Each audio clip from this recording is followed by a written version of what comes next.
Hi friends, I've got something to share with you today regarding filling paint pans. So let me just talk about this for a second. I'm going to sit down here. So a friend asked when they really wanted to move up, kind of upgrade their stuff from one of these pre-filled little pans like the Winsor Newton Cotman or the Van Gogh pans. The Van Goghs are really good, by the way.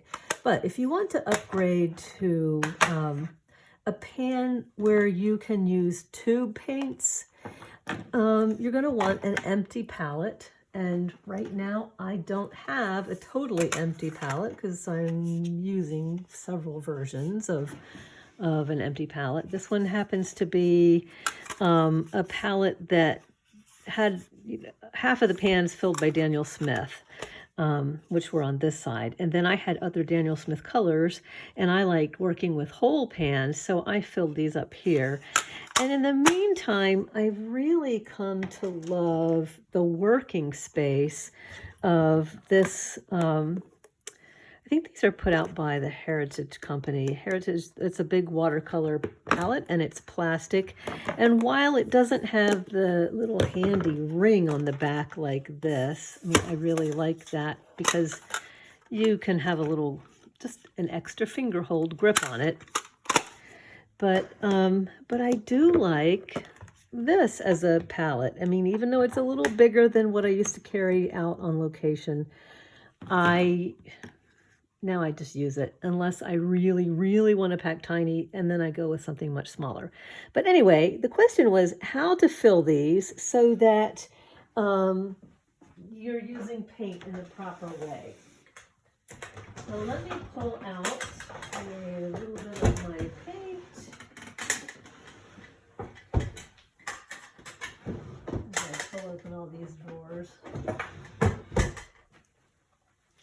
Got some of my favorite tubes kind of stashed in a little zippered kit that I can take with me when if I'm going to be traveling for a long time, like a month. It's rare that I'm away for that long. But, so for example, I have my standard colors that I use on this, and I have them drawn out on a little cheat sheet just so I can remember what brand and what color that I currently have. And they're the ones that I use all the time. But every once in a while, I like to try a new color. So I have this other huge, it's just a big, huge empty palette with a bunch of holes. And I'm going to show you how I would fill one of these wells and how I would use this palette. So you can just see it from the very beginning. So, usually if I'm just trying out a color, I'll put a little daub on. But say I really want to experiment with something new or unusual that I don't use all the time. Let's try this burnt bronzite genuine, for example. It's an unusual color, and I've used it before on little corners. So what I do is I take my tube and I go to the back, with the deepest part of the hole. And then I just fill in from there. And if I'm filling up my regular daily palette, I kind of fill it from back to front, the deepest part. And you can see as I work into it, I kind of wear down a hole. I mean, you can see where it's kind of worn down. And then I just refill it when it gets, worn down a good bit. And usually you can see the colors that I use most, raw sienna and burnt sienna and ultramarine blue. I use those a lot. So once I get my color squished into the well, I usually take a little palette knife and I like to just kind of smooth it down so there's no lumps and bumps. And then I'll kind of pull it off to the edge like that. And I try to get every last bit off into that little palette well and not on my fingers and stuff. And then I let it dry overnight before I take it anywhere. Sometimes I want to work right away though. So let me get a clear spot. I've got a little bit of leftover stuff from another little project. And I will save some of these old colors, maybe for the next day, because I might, dip into those remainders. You've still got good color left, and they will re-wet really easily. So once that's dry, I will, the next day, so tomorrow I might come back, that should be dry, and I'll leave it open so that the air will dry it. Because if you were to leave to go on a trip and you just filled this all up and then you close up your lid and you're thinking, okay, I'm good to go. You throw it in your suitcase, you've tipped it on your side, that oozy stuff is going to start sliding, and then you're going to have all this expensive paint all mixed together, and it's a huge waste. So you really want to let it sit out and sit open. The drying times are going to depend on what's the climate like in your house. Is the heat on? Is it, the air very dry in the winter? Is it summer? Is it very humid? Do you have a lot of moisture in the air? All those are going to affect your drying time. So the other thing that I want you to know is that when you go to paint,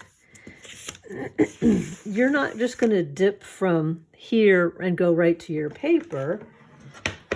What we do is we put a little bit on, we mix it on our palette. So let me get a little bit of water so you can just see what I would do. So if this were dry, which it's not, I can show you on a sort of dry one. So if it were dry, let's re-wet that. I would take this color and I would make myself a little puddle until I kind of look to see how much pigment per water do I have. Is it real watery? Is it really pigmented and thick?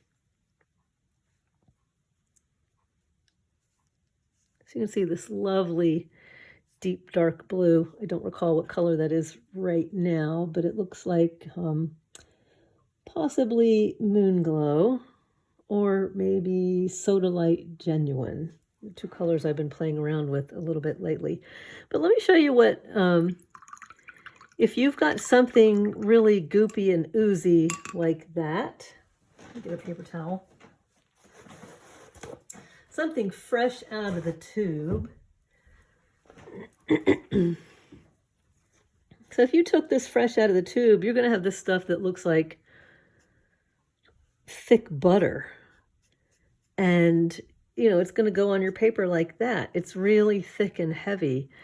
And you can see it right here. It kind of gums up like butter. So, what do? You don't really want to use that on your paper like that.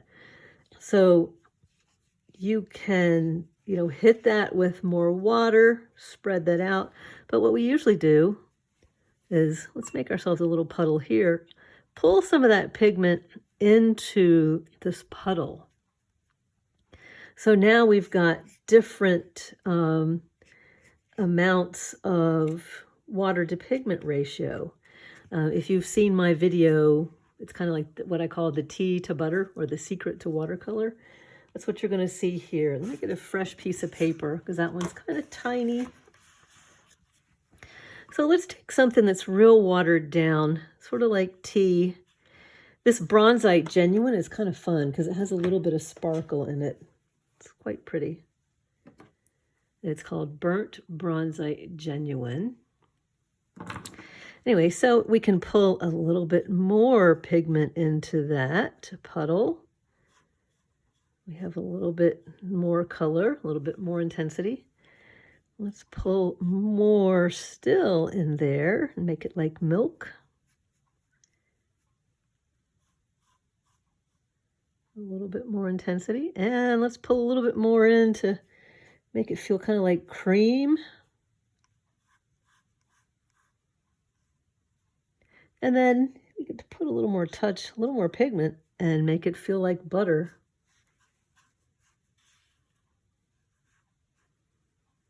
You can see we've got the most pigment there. So anyway, and that burnt bronzite genuine. It has a little bit of sparkle. I don't know if you can see that. I know you can see the sheen of the wet paint, but there is this slight shimmer in this color that's really quite fun. Anyway, I hope that answers the question of how do I use tube paint? And, it feels really weird at first. I remember when I, gosh, back 20-something years ago, when I first switched to using tube paint, and it was kind of overwhelming at first, and then it became very fun. So anyway, I hope it becomes very fun for you really soon, because these wonderful, luscious tubes, that's where the rich beauty is.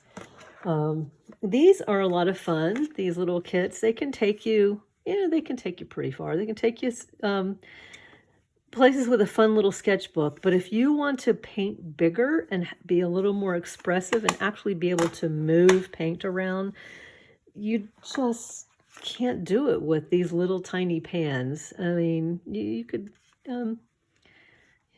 fill a sketchbook page beautifully, but to really get some big puddles of paint to move, you're going to want larger palette wells and tube paint.